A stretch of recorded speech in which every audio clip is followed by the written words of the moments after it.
दोस्तों आज का वीडियो हमारा इलेक्ट्रिकल लॉजिक कंट्रोल वायरिंग का क्लास 9 है। पिछले क्लास यानी कि क्लास 8 में हमने पूरा बेसिक वायरिंग करना सीखे थे और उसी वीडियो में हमने इस सर्किट डायग्राम को ड्रॉ किए थे।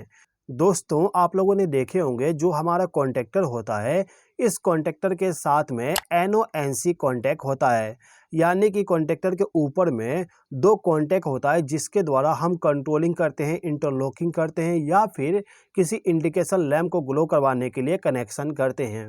ये जो हमारा ऑक्सिलरी कॉन्टैक्ट होता है इसमें हम केवल कम एम्पियर के पावर सप्लाई को ही फ्लो करवा सकते हैं, यानी कि 1-2 एम्पियर यदि आपको करंट फ्लो करवाना हो तो आप इस कॉन्टैक्ट का इस्तेमाल कर सकते हो। लेकिन इसी कॉन्टेक्टर का जो पावर कॉन्टैक्ट होता है, मैं यहाँ पे पावर कॉन्टैक्ट को भी बना देता हूँ। ये हमारे पास में पावर कॉन्टैक्ट है इस कॉन्टेक्टर का। ये जो हमारा पावर कॉन्टैक्ट है, इस कॉन्टैक्ट के द्वारा हम किसी मोटर को चालू करते हैं। तो मैं यहाँ पे एक मोटर को भी कनेक्ट कर देता हूँ।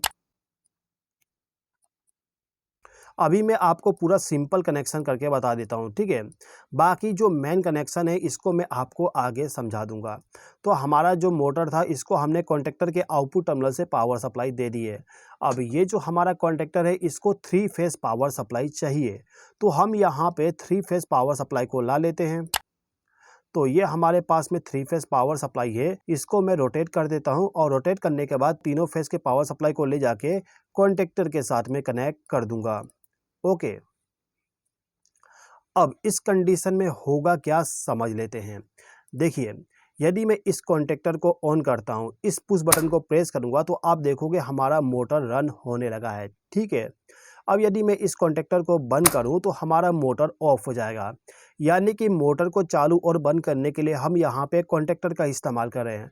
और इस कॉन्टेक्टर में आपको 2 टाइप का टर्मिनल मिलेगा, एक पावर टर्मिनल और एक ऑक्सिलरी टर्मिनल। अब यहाँ पे आप एक चीज़ देखिएगा, यदि मैं इस कॉन्टेक्टर को ऑन करूँ तो इसका जो NC कॉन्टैक्ट है वो ओपन हो जाएगा और जो NO कॉन्टैक्ट है वो क्लोज हो जाएगा। आप इसको ध्यान से देखिएगा। देखिए, मैंने ऑन किया तो ये जो NC कॉन्टैक्ट था वो ओपन हो गया और जो NO कॉन्टैक्ट था वो क्लोज हो चुका है। एक बार देखिए, मैं स्टॉप कर दिया, ये वापस अपने पोजीशन पे आ गया, यानी कि कॉन्टेक्टर ऑफ रहेगा तो NC कॉन्टैक्ट आगे पावर सप्लाई को फ्लो करवाते रहेगा, लेकिन NO कॉन्टैक्ट पावर सप्लाई को फ्लो नहीं करवाएगा क्योंकि ये ओपन कंडीशन में है। लेकिन जैसे ही हम इसको ऑन करते हैं तो कॉन्टैक्ट इसका चेंज हो जाएगा और इसका जो पावर सप्लाई है वो फ्लो होने लगेगा या फिर रुक जाएगा, डिपेंड करता है कि हम कौन सा कॉन्टैक्ट इस्तेमाल किए हैं। अब इसका कनेक्शन कैसे करेंगे समझ लेते हैं। ये जो मेरा ऑन इंडिकेशन लैंप है, ऑन इंडिकेशन लैंप तब ग्लो होना चाहिए जब हमारा मोटर ऑन हो, यानी कि कॉन्टेक्टर जब हमारा ऑन होगा तब जाके ये वाला इंडिकेशन लैंप ग्लो होना चाहिए। और जैसे कि आपने देखा, जब हमारा कॉन्टेक्टर ऑन होता है तो ये NO कॉन्टैक्ट हमारा क्लोज हो जाता है, यानी कि ये जो NO कॉन्टैक्ट है कॉन्टेक्टर के ऑन होने के बाद पावर सप्लाई को आगे पहुंचाएगा, लेकिन NC कॉन्टैक्ट पावर सप्लाई को पहुंचाना बंद कर देगा। तो हम यहाँ पे इसी NO कॉन्टैक्ट का इस्तेमाल करेंगे ऑन के लिए। तो इसके आउटपुट टर्मिनल से एक वायर को ले जाके इस पॉइंट के साथ कनेक्ट कर देता हूँ। इसको मैं थोड़ा सीधा कर लेता हूँ। अब ये जो हमारा ऑफ इंडिकेशन है इसका कनेक्शन कैसे करेंगे। देखिए, ये जो हमारा ऑफ इंडिकेशन है, ये इंडिकेशन तब ग्लो होना चाहिए जब हमारा कॉन्टेक्टर ऑफ कंडीशन में रहे, और ये कॉन्टेक्टर ऑफ रहता है तो इस कंडीशन में ये वाला जो कॉन्टैक्ट है ये आगे पावर सप्लाई को फ्लो करवाते रहेगा। तो हम इस पॉइंट से एक वायर को ले जाके इस इंडिकेशन लैंप को फेज सप्लाई दे देंगे। अब इस लैंप को ग्लो होने के लिए न्यूट्रल पावर सप्लाई भी चाहिए, तो मैं क्या करूंगा, इसका जो न्यूट्रल वाला टर्मिनल है इस टर्मिनल से एक वायर को ले जाके न्यूट्रल पावर सप्लाई के साथ कनेक्ट कर दूंगा। यहाँ पे हमारा कनेक्शन हो चुका है, ठीक है। अब ये जो हमारा कॉन्टैक्ट है इसको इनपुट पावर सप्लाई देना पड़ेगा जिसके द्वारा हमें इस लैंप को ग्लो करवाना है। तो इन दोनों को पावर सप्लाई देने के लिए आपके पास में कुछ ऑप्शन है। आपका जो ऑन इंडिकेशन लैंप है, इस इंडिकेशन लैंप को आप पावर सप्लाई इस स्टार्ट पुश बटन के आउटपुट टर्मिनल से कनेक्ट कर सकते हो। मैं अभी इस पॉइंट से एक वायर को ले जाके इस कॉन्टैक्ट के साथ कनेक्ट कर देता हूँ, ठीक है। और यहीं से एक वायर को लूप करके इस कॉन्टैक्ट को भी पावर सप्लाई दे देता हूं। तो इस कंडीशन में हो गया क्या समझ लेते हैं। देखिए, यदि मेरा कॉन्टैक्टर ऑफ रहता है तो इस कंडीशन में हमारा ये वाला इंडिकेशन लैंप ग्लो नहीं होगा क्योंकि यहाँ पे अभी पावर सप्लाई नहीं आ रहा है। लेकिन जैसे ही मैं इसको स्टार्ट करता हूँ तो आप देखोगे ये वाला इंडिकेशन लैंप ग्लो होगा, लेकिन ऑफ वाला इंडिकेशन लैंप ग्लो नहीं हो रहा है।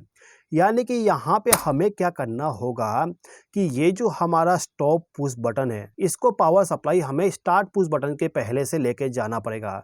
आप यहाँ पे देखिए, हमारा जो फेस सप्लाई है वो अभी इस पॉइंट पे, इस पॉइंट पे और इस पॉइंट पे रह रहा है। यानी कि इन तीनों पॉइंट से या फिर इस पॉइंट से हम वायर को ले जाके इस पॉइंट के साथ कनेक्ट कर सकते हैं। लेकिन दोस्तों यहाँ पे हमारे पास में एक स्टॉप पुश बटन है, तो जो भी हमारा इंडिकेशन लैंप है इसको ग्लो करवाने के लिए जो हम पावर सप्लाई लेके जाएंगे, इस स्टॉप पुश बटन के पहले से लेके जाएंगे। तो इस पॉइंट से एक वायर को ले जाके मैं इस कॉन्टेक्ट के साथ कनेक्ट कर दूंगा।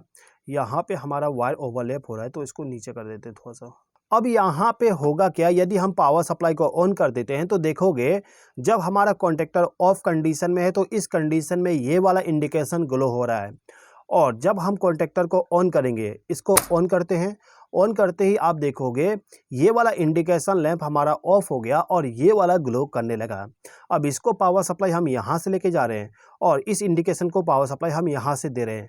तो इसमें बेटर ये रहेगा कि हम यहाँ पे दो दो वायर को कनेक्ट करने के जगह पे इस वायर को रिमूव कर देते हैं और इस लैंप को जो पावर सप्लाई जाएगा उसको हम यहीं से कनेक्ट कर देते हैं। यानी कि इस पॉइंट से एक वायर को लूप करके इसके साथ कनेक्ट कर देंगे। काम हमारा सेम टू सेम होगा। यदि आप स्टार्टर को ऑन करोगे तो ऑन इंडिकेशन लैंप ग्लो होगा और यदि आप स्टार्टर को बंद कर दोगे तो ऑफ इंडिकेशन लैंप हमारा ग्लो होने लगेगा। ठीक है दोस्तों, अभी तक हमने केवल एक ही फेस सप्लाई का इस्तेमाल किए थे। अब मान लेते हैं कि हमारे पास में जो इंडिकेशन लैंप है ये इंडिकेशन लैंप डीसी वाला है, तो इस कंडीशन में हम किस प्रकार से इन इंडिकेशन लैंप को ग्लो करवाएंगे उसको भी समझ लेते हैं। तो इसके लिए मुझे स्पेस चाहिए, तो थोड़ा सा इस कॉन्टेक्टर को इस साइड कर देता हूँ।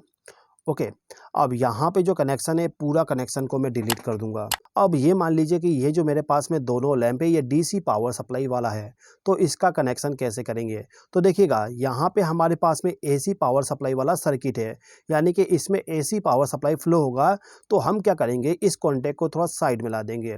अब इस कॉन्टेक्ट के साथ में हमें इस इंडिकेशन लैंप को कनेक्ट करना है, तो क्या करेंगे, देखिए ये जो एनसी कॉन्टेक्ट है, एनसी कॉन्टेक्ट के साथ में हमें ऑफ इंडिकेशन को कनेक्ट करना है और एनो कॉन्टेक्ट के साथ में हमें ऑन इंडिकेशन लैंप को कनेक्ट करना है। अब जैसे कि मैंने बताया ये जो दोनों लैंप है वो हमारे डीसी पावर सप्लाई पे ऑपरेट होगा, तो हम यहाँ पे डीसी पावर सप्लाई ला लेते हैं। यह हमारा पॉजिटिव पावर सप्लाई हो गया और हमें चाहिए नेगेटिव पावर सप्लाई, तो ये हमारा नेगेटिव पावर सप्लाई हो गया। नेगेटिव पावर सप्लाई को मैं नीचे लेके चले जाता हूँ। अब ये जो दोनों इंडिकेशन लैंप है इसको मैं नेगेटिव पावर सप्लाई के साथ कनेक्ट कर देता हूँ। अब ये जो दोनों इंडिकेशन लैंप है इनको पॉजिटिव पावर सप्लाई देने के लिए हम इस पावर सप्लाई का इस्तेमाल करेंगे। इस पॉइंट से एक वायर को ले जाके इस कॉन्टेक्ट को इनपुट पावर सप्लाई दे देंगे। अब इस कॉन्टेक्ट से एक वायर को लूप करके इस कॉन्टेक्ट को हम पॉजिटिव पावर सप्लाई दे देंगे।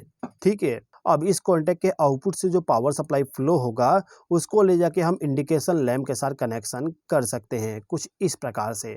तो जैसे कि आपने देखा ये जो मेरा कॉन्टेक्टर है, इस कॉन्टेक्टर को मैं सिंगल फेस पावर सप्लाई के द्वारा चालू और बंद कर रहा हूँ। ठीक है, इसके बाद इसी कॉन्टेक्टर के द्वारा हम 3 फेस मोटर को चालू और बंद कर रहे हैं, यानी कि जो हमारा 3 फेस का पावर सप्लाई है उसको भी हम इसी कॉन्टेक्टर के द्वारा फ्लो करवा रहे हैं।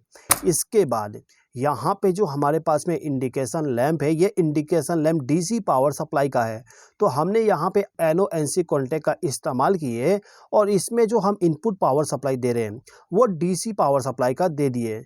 यानी कि जब हम कॉन्टेक्टर को ऑन करेंगे तो कॉन्टेक्ट हमारा चेंज होगा। अब इसमें कोई भी पावर सप्लाई आए, चाहे डीसी पावर सप्लाई आए या फिर हमारा एसी पावर सप्लाई आए, जो भी पावर सप्लाई इस कॉन्टेक्ट पे रहेगा वो आउटपुट में चला जाएगा और आउटपुट से हम इंडिकेशन लैंप को कनेक्ट कर सकते हैं। ठीक है दोस्तों, तो दोस्तों मैं उम्मीद करता हूं कि इस वीडियो के माध्यम से आप कॉन्टेक्टर का पूरा वायरिंग को समझ गए होंगे।